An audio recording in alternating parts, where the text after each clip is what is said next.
Hello, in this video I'm gonna show you how to hard reset your ASUS ROG Harpe Same Lab Edition.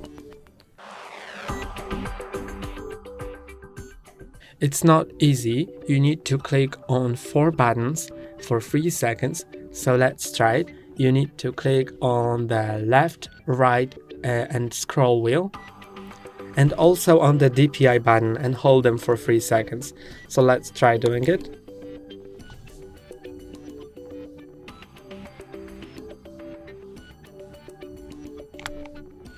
Did it work? I don't know.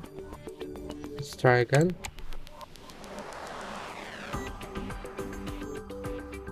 When it starts blinking green, then the reset is complete and you can release them.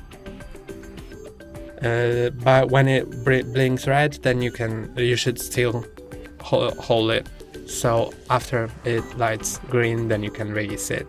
And that's all for today. Don't forget to like and subscribe. See you next time.